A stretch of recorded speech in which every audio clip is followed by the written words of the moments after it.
विद्यार्थियों, आज अपन बात कर रहे हैं ओवरहेड कंट्रोल यानी ऊपरी व्यय नियंत्रण।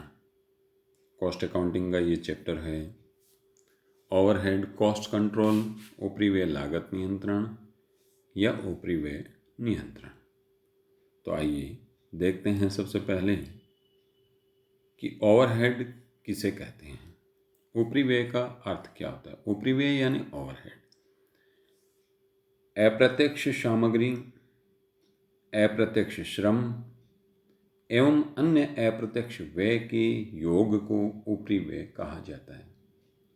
यानी अपन ने सबसे पहले जो सीखा था कॉस्ट अकाउंटिंग में कि खर्चा या व्यय या लागत दो प्रकार की होती है। एक होती है प्रत्यक्ष लागत, एक होती है अप्रत्यक्ष लागत। जो भी प्रत्यक्ष लागत यानी डायरेक्ट कॉस्ट हैं, उन सब डायरेक्ट कॉस्ट का योग प्राइम कॉस्ट कहलाता है और इनडायरेक्ट कॉस्ट अप्रत्यक्ष लागत जितनी भी होती हैं उन सब का योग ऊपरी व्यय कहलाता है। या यूं कहें कि कुल लागत में से मूल लागत अर्थात प्रत्यक्ष व्यय घटाकर भी ऊपरी व्यय ज्ञात किए जा सकते हैं। सूत्र रूप में यदि देखें तो overhead equals to total cost minus prime cost. Total cost minus prime cost, तो कुल लागत में से मूल लागत प्राइम कॉस्ट को यदि घटा दें तो बचेगा ओवरहेड। अब प्राइम कॉस्ट क्या होती है?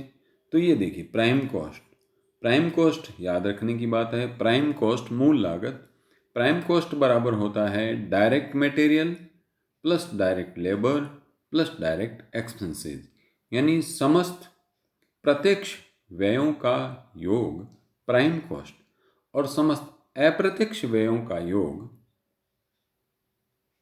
ऊपरी व्यय यानी ओवरहेड कहलाता है। अब आगे देखते हैं क्लासिफिकेशन ऑफ ओवरहेड्स। क्लासिफिकेशन यानी वर्गीकरण। क्लासिफिकेशन ऑफ ओवरहेड्स, वर्गीकरण यानी ऊपरी व्यय आगे किस किस प्रकार के हो सकते हैं। उसमें सबसे पहला जो वर्गीकरण है वो है क्रियाशीलता के आधार पर वर्गीकरण। क्रियाशीलता का तात्पर्य क्या होता है कि कार्य करने के स्थान या कार्य के आधार पर जो क्रिया की जा रही है उस क्रिया के आधार पर ऊपरी व्यय। तो क्रिया के आधार पर देखिए कि कुछ क्रियाएं कारखाने में होती हैं, तो कारखाने में की जाने वाली क्रियाओं से संबंधित जो खर्चे हैं वो फैक्ट्री ओवरहेड कहलाते हैं। इसी तरीके से कार्यालय में की जाने वाली क्रियाओं से संबंधित जो खर्चे होते हैं, अप्रत्यक्ष व्यय होते हैं, वो ऑफिस ओवरहेड कहलाते हैं। और इसी तरीके से विक्रय विभाग में की जाने वाली क्रियाएं, सेलिंग डिपार्टमेंट के द्वारा की जाने वाली क्रियाओं की जो अप्रत्यक्ष लागत होती है वो सेलिंग एंड डिस्ट्रीब्यूशन ओवरहेड कहलाते हैं। दूसरा वर्गीकरण परिवर्तनशीलता या प्रकृति अथवा आचरण के आधार पर ऊपरी व्यय। तो यहाँ पर तीन भागों में विभक्त कर सकते हैं। एक है फिक्स्ड यानी स्थायी ऊपरी व्यय, दूसरे वेरिएबल यानी परिवर्तनशील ऊपरी व्यय और तीसरे सेमी वेरिएबल ओवरहेड यानी अर्ध परिवर्तनशील ऊपरी व्यय। थोड़ा सा रिवीजन अपन कर रहे हैं कि स्थायी ऊपरी व्यय किसको कहते हैं, स्थायी व्यय किसको कहते हैं? जो स्थिर होते हैं। लेकिन कैसे स्थिर होते हैं? कि जो एक समय अवधि के लिए निश्चित होते हैं, उस समय अवधि में कम कार्य होता है अथवा अधिक कार्य होता है, उस खर्चे पर कोई प्रभाव नहीं पड़ता है, तब उसे फिक्स्ड ओवरहेड कहते हैं। दूसरा है वेरिएबल यानी परिवर्तनशील। परिवर्तनशील या वेरिएबल ओवरहेड या वेरिएबल एक्सपेंसेस उन खर्चों को कहते हैं परिवर्तनशील जो उत्पादन की मात्रा के अनुपात में बदलते हैं, अर्थात प्रति इकाई खर्चा तय होता है और फिक्स होता है।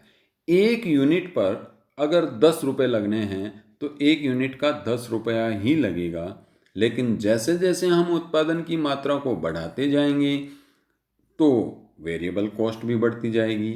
उत्पादन की मात्रा कम होगी तो वेरिएबल कॉस्ट भी कम हो जाएगी।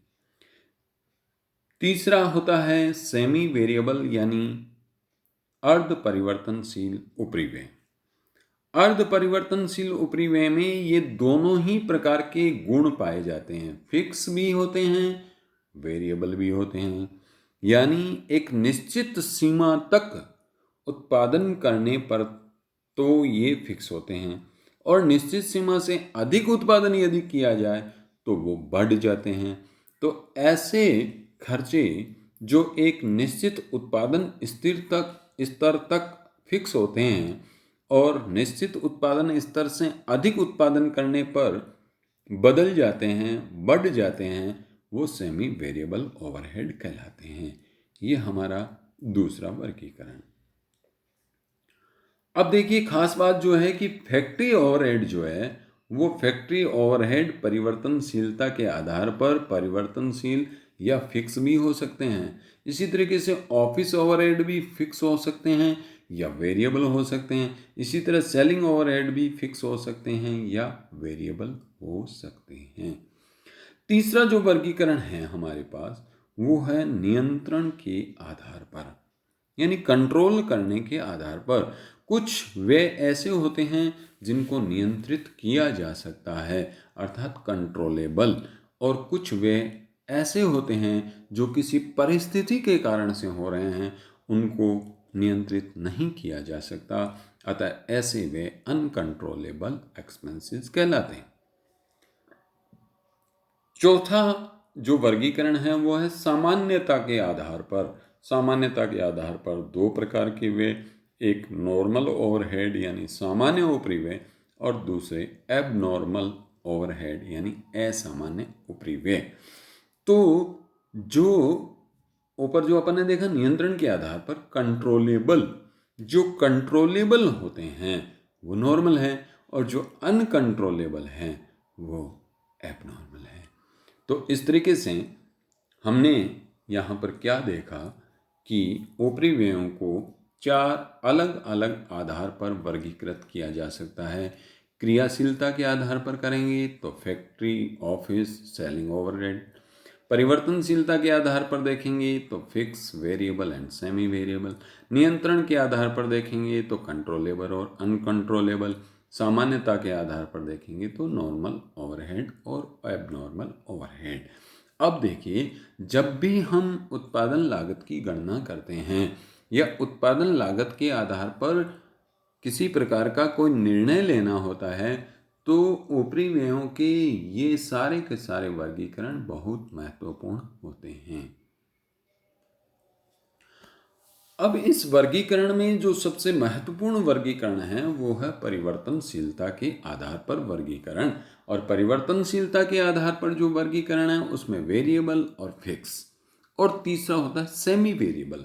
तो यहाँ जब भी हम भविष्य के उत्पादन की लागत का अनुमान लगाते हैं या कहीं टेंडर प्राइस कैलकुलेट करते हैं तो उस स्थिति में हमें सेमी वेरिएबल यानी अर्ध परिवर्तनशील जो उपरिव्यय हैं उनको फिक्स और वेरिएबल में विभाजन करना बहुत आवश्यक होता है। Separation of semi variable overhead का मतलब सेमी वेरिएबल में जो फिक्स ओवरहेड है और जो वेरिएबल ओवरहेड है दोनों मिले हुए हैं, इसलिए तो सेमी वेरिएबल है। और इन दोनों को अलग अलग कर दिया जाए, यानी सेमी वेरिएबल में फिक्स कितने हैं और प्लस वेरिएबल कितने हैं, इन दोनों को अलग अलग करके यदि जोड़ा जाए तो ये कुल सेमी वेरिएबल कहलाते हैं। अब कैसे अलग अलग करते हैं कि सबसे पहले कैलकुलेट करते हैं वेरिएबल कॉस्ट पर यूनिट। ये ध्यान रखना, वेरिएबल कॉस्ट हमेशा कैसे कैलकुलेट की जाएगी, प्रति इकाई पर यूनिट। कैलकुलेट करने का सीधा सा तरीका है change in overhead divide by change in unit. अब ये चेंज जो शब्द है, इसका मतलब दो अलग अलग उत्पादन स्तरों पर सेमी वेरिएबल कॉस्ट कितनी है, और एक उत्पादन स्तर से दूसरे उत्पादन स्तर के लिए उस कॉस्ट में कितना चेंज हुआ है, वृद्धि या कमी, और इकाइयों में कितना चेंज हुआ है। तो इस तरीके से change in overhead divide by change in unit जब करेंगे तो अपने पास जो राशि आएगी वो क्या कहलाएगी, वेरिएबल कॉस्ट पर यूनिट। अब देखिए, वेरिएबल कॉस्ट पर यूनिट आने के बाद हम टोटल वेरिएबल ओवरहेड कैलकुलेट कर लेते हैं। टोटल और पर यूनिट दोनों में अंतर ध्यान रखना। Total variable overhead, total variable overhead कैसे कैलकुलेट करेंगे कि ये जो पर यूनिट वेरिएबल ओवरहेड हमने कैलकुलेट किए थे, इन पर यूनिट की सहायता से variable cost per unit into production unit, उत्पादन की मात्रा को गुणा कर देंगे तो आ जाएगी टोटल वेरिएबल ओवरहेड। अब ये टोटल वेरिएबल ओवरहेड आने के बाद कैलकुलेट कर लेंगे फिक्स ओवरहेड। फिक्स ओवरहेड कैसे आएंगे, फिक्स ओवरहेड बराबर टोटल सेमी वेरिएबल ओवरहेड जो दिए हुए हैं, और उस टोटल सेमी वेरिएबल ओवरहेड में से टोटल वेरिएबल ओवरहेड माइनस कर देंगे। टोटल वेरिएबल ओवरहेड ये जो हमने कैलकुलेट किए हैं, ये टोटल वेरिएबल ओवरहेड ये माइनस कर देंगे तो आपके पास आ जाएगी फिक्स ओवरहेड। ये सारी जो प्रक्रिया है, सेपरेशन कैसे करते हैं, वेरिएबल कौन सी होती है, फिक्स कौन सी होती है, ये सारी प्रक्रिया समझने के लिए हम एक क्वेश्चन या एक एग्जाम्पल लेते हैं, उसको थोड़ा ध्यान से समझना है। देखिए ये क्वेश्चन, इसको मैं एनलार्ज कर देता हूँ ताकि आप देख सकें। क्वेश्चन है कि निम्नलिखित सूचनाओं से परिवर्तनशीलता के आधार पर व्ययों को वर्गीकृत कीजिए। सूचनाएं क्या है, प्रोडक्शन यूनिट 100 और 500, यानी 100 यूनिट पर क्या क्या खर्चे हो रहे हैं और 500 यूनिट पर क्या क्या खर्चे हो रहे हैं। मटेरियल, मटेरियल का खर्चा 100 यूनिट पर 300 रुपये और 500 यूनिट पर 1500 रुपये। तो इसको यदि देखें 100 यूनिट पर 300 रुपये, तो एक यूनिट का कितना खर्चा हुआ, 100 यूनिट उत्पादन करने के लिए 300 रुपये का मटेरियल लगता है, तो एक यूनिट के लिए कितना हुआ, एक यूनिट के लिए 3 रुपये। इसी तरीके से 500 यूनिट के लिए 1500 रुपये लगते हैं, तो एक यूनिट के लिए कितना हुआ, 3 रुपये। इट मीन्स मटेरियल की जो कॉस्ट है वो पर यूनिट यदि देखें तो पर यूनिट 100 पर भी 3 रुपये पर यूनिट आ रही है, 500 पर भी 3 रुपये पर यूनिट आ रही है। इट मीन्स प्रति इकाई जो खर्चा है मटेरियल का वो चेंज नहीं हो रहा है, इसलिए मटेरियल को क्या कहेंगे, परिवर्तनशील कहेंगे। इसी तरीके से लेबर 400 और 2000 रुपये लग रहा है, तो ये भी पर यूनिट एक जैसा है, क्योंकि 100 पर 400 यानी 4 रुपये प्रति इकाई और 500 पर 2000 यानी 4 रुपये प्रति इकाई, तो पर यूनिट एक जैसा है, इसलिए लेबर का खर्चा भी परिवर्तनशील कहलाएगा। फिर फैक्ट्री रेंट, फैक्ट्री रेंट आपको दिया है 100 यूनिट के लिए 1200 रुपये, 500 यूनिट के लिए 1200 रुपये। अब यहाँ पर देखिए टोटल अमाउंट एक जैसी रह रही है, और जब कुल राशि टोटल अमाउंट एक जैसी होती है तो उसको हम फिक्स कॉस्ट या फिक्स ओवरहेड कहते हैं। तो फैक्ट्री रेंट यहाँ पर क्या रहेगा, फिक्स रहेगा, यानी फिक्स माना जाएगा। और अगला है power and fuel.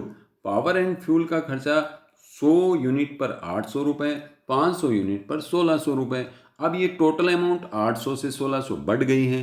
Per unit देखें तो 100 यूनिट पर 800 यानी 8 रुपये पर यूनिट, 500 यूनिट पर 1600 यानी 3 रुपये से कुछ ज़्यादा यूनिट हो गई, पर यूनिट हो गई। तो पर यूनिट भी चेंज हो रहा है, टोटल अमाउंट भी चेंज हो रहा है, और जब दोनों ही चेंज हो, पर यूनिट और टोटल अमाउंट दोनों ही चेंज हो, तो ऐसे खर्चे सेमी वेरिएबल कहलाते हैं।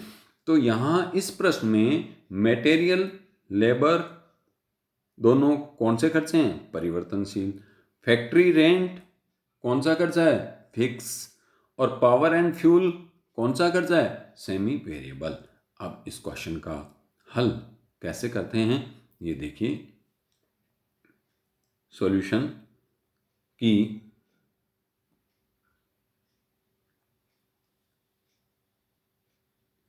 सबसे पहले अपन ने लिखा है यहाँ पर कि मटेरियल एंड लेबर कॉस्ट परिवर्तनशील है, क्योंकि दोनों उत्पादन स्तरों पर प्रति इकाई लागत समान है। मटेरियल 300 रुपये डिवाइड बाई 100 यूनिट के लिए या 1500 रुपये डिवाइड बाई 500 यूनिट के लिए बराबर 3 रुपये। लेबर 400 रुपये 100 यूनिट के लिए या 2000 रुपये 500 यूनिट के लिए तो 4 रुपये पर यूनिट। फैक्ट्री रेंट कुल राशि में समान है। ये कुल राशि देखिए, फैक्ट्री रेंट कुल राशि में समान है, अतः यह स्थायी खर्चा है। पावर एंड फ्यूल कुल राशि एवं प्रति इकाई दोनों में ही समान नहीं है, अतः यह अर्ध परिवर्तनशील व्यय है।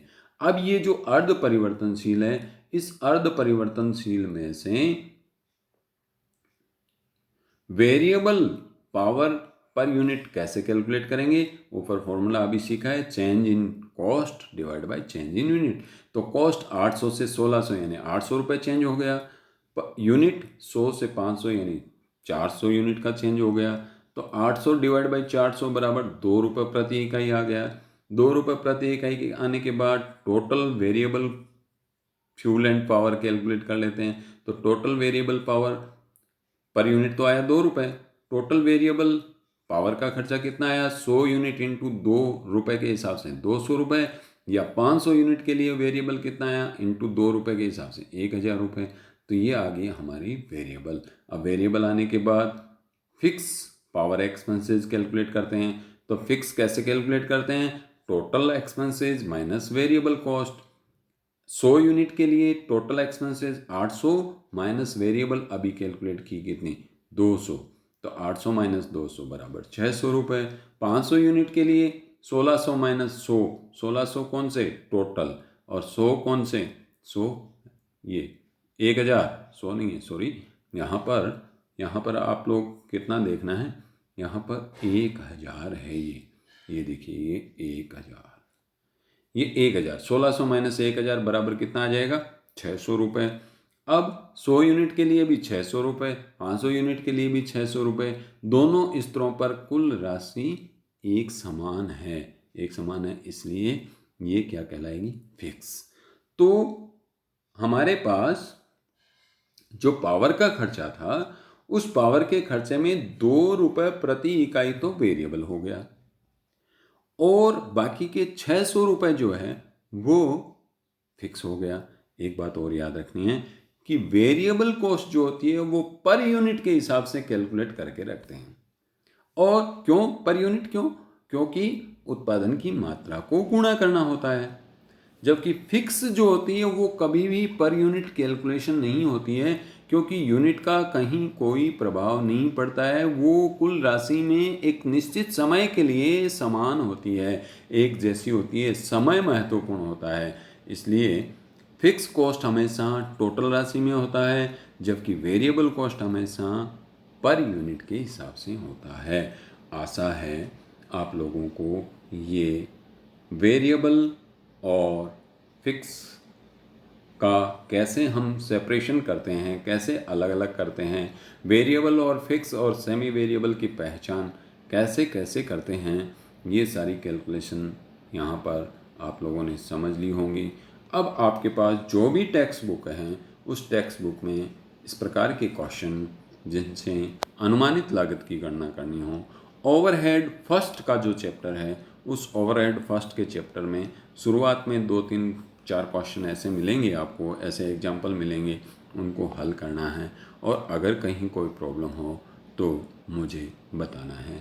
थैंक यू, आज के लिए इतना ही।